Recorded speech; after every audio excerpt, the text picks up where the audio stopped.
What's up? Welcome to Sports Bluff. Ryan, devastating news came down shortly after the Thursday night game this week. Joe Burrow suffered a wrist injury, and it looked bad when it happened. The news was really worst case scenario. He is out for the season, has to have surgery. The season's over for Joe Burrow, and essentially the Bengals. The question I want to pose, we know this season is lost, but does this injury cast some doubt over Cincinnati's future, like into next year and the year after? Because a lot of people viewed 2023 as kind of a best chance to go win the Super Bowl. Yeah, I kind of feel like we've been here before, right? I felt like this news has broke before, where Joe Burrow is out for the season. Seems that we have visited this story in the past, but I don't think that it casts much doubt for me. For the Bengals, I know Joe Burrow, you can make a case that he's injury prone, but I think he's just had some unlucky mishaps. And I think he, as we're starting to find out, probably played through things that he shouldn't have. This injury was obviously a thing before the game started. I know an investigation's underway, and the facts are going to come out eventually. You think it was an injury beforehand? Tristan, do you ever wear a piece of technology on your hand? Ryan, you for fun? Okay. Are you Iron Man? Unless you're Iron Man, you should not have something on your hand getting off of a bus.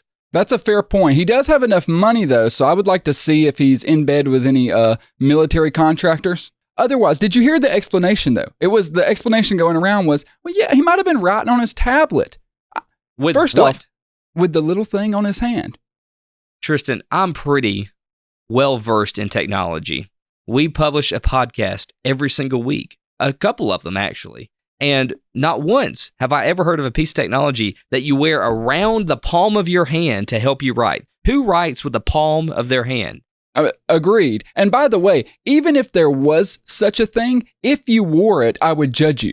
Could you imagine sitting down with a tablet, especially someone cool like Joe Burrow, and saying, hold on, guys, let me put on my little wrist glove? No, it was obvious that he got off the bus with that. It got caught. It's been examined Zapruder film style. They got busted not putting him on the injury report. That's not on Joe Burrow. That's on the organization, the way that all goes. I hope whatever investigation happens is fruitful, because that needs to be addressed going forward. I would imagine it was honestly like some type of TENS unit device or something to keep the muscles stimulated, or to work them out a little bit, relax them. But you could tell when Joe Burrow released that last ball that something wasn't right. Obviously, he pretty much just grimaced in pain, went to the sideline, couldn't grip hold the ball. Yeah. And that's when you knew that, hey, this is a lot more serious than we think it is. And then all the facts started coming out, and the picture of him getting off the bus and everything. So it brings into question, like, what number one, what's the Bengals season going to look like for the rest of the year? Doesn't look too great, to be honest with you. Yeah. Doesn't look like my prediction for them going to the Super Bowl is going to turn out too well for me. But what is the future of the Bengals going to look like? Because as we've talked about, and we've alluded to, that they're going to have to start paying people at the end of this year, going into the 2024 season. So where does the Bengals team stand? How many of these receivers can they keep? What can they improve upon? And do you think that next year, going in, say midway through next season, do you think we see a Bengals team that has a winning record without all these weapons that they have now, and they still are managing to scrape by? So I think as long as Joe Burrow is there, You're they're going good. to win. They're going to win games. They're going to be successful. They're going to be in the playoff hunt. The problem, obviously, is the receiver situation. You cannot pay Jamar Chase and pay T. Higgins. It's not going to happen. Now, T. Higgins has been dealing with some injuries this year, so maybe there's a world where it makes him more manageable, but I doubt it. He's going to want a bigger contract. The Bengals just aren't going to be able to afford it. That's been the thing we've been saying for a couple years.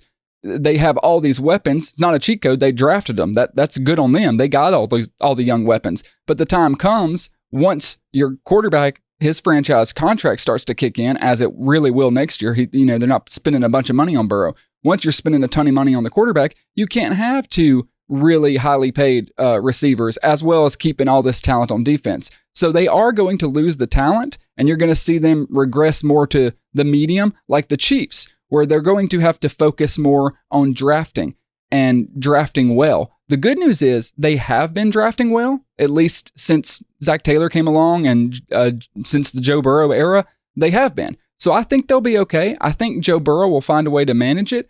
But the big concern for me is, as you referenced, Joe Burrow's health. I don't like saying someone's injury prone. I really don't, because everyone gets hurt. You're having 300-pound guys tackle you and drive you into the ground. Things are going to get hurt. But just put this graphic up. This is Joe Burrow's injury history just in the NFL. This isn't even going to college, where he had a couple issues. November 2020, his first season, tore his ACL and MCL, missed the remainder of the season. July 2022, had the appendectomy. It was sidelined for the preseason. Remember, they got off to a really slow start before turning it around. This year, in August, strained the calf.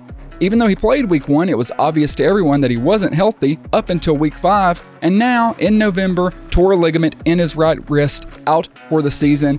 The appendectomy, you might can throw off of there and say, that happens. But the other 3 are relatively significant injuries that has either caused him to miss time or greatly affected his play. And I do find that concerning for a guy who is still early in his career. Yeah, it's awful, because this team, this was their last year to make a run at it with all these guys. And I'll tell you what, if you're the Ravens or the Browns, you're sad about Burrow being injured, but you're also happy at the same time knowing that you're one step closer and one less opponent away from clinching that division. So here's the thing, though. We just assume they're going to be back and be there next year, but they're going to enter what is basically phase 2. The Chiefs had to do this when the Chiefs moved on from Tyreek Hill, you know what I mean, and started drafting younger guys. Now those younger guys are in their second year. Buffalo, they did the opposite. They went and got a bunch of older free agents, and they've dealt with injuries. And Buffalo, whereas instead of reloading with young guys and drafting, it hasn't really worked out for them. Not picking on you, I'm just saying that's just the fact of it. It's totally possible Cincinnati could end in a position like that. I don't think they will, because they draft so well, but the way they manage this offseason and, the next year or two going forward is going to be really pivotal in the next stage of the Joe Burrow era, right? Because he's going to be efficient, but you want to maximize his talent and potential while you can. Well, like you said, you got to work on that draft. You got to work the draft like a fine, well-oiled machine, because if you want to know how to do a draft when you're in need of talent, take a page from Andy Reid's playbook and the Chiefs organization. Look at how they did it and copy it. Yeah. It's not hard. Brett Veach, yeah. Just look at how they did it, do what they did, find the talent in the hidden treasures of the draft, Pacheco, Rice, all those McDuffie, guys that can actually make an impact on your team quickly, because Pacheco, he was making an impact last year. Right. And so that's what you got to do if you're the Bengals. That's really your only hope. You don't go the way of the Bills. It doesn't work. I promise you. All these old guys get hurt, and then it's just a trickle-down effect. We'll talk about the Bills later on, but it's going to be fun, interesting, worrisome to see how the Bengals are going to work their way back up after the series of unfortunate events from Joey B.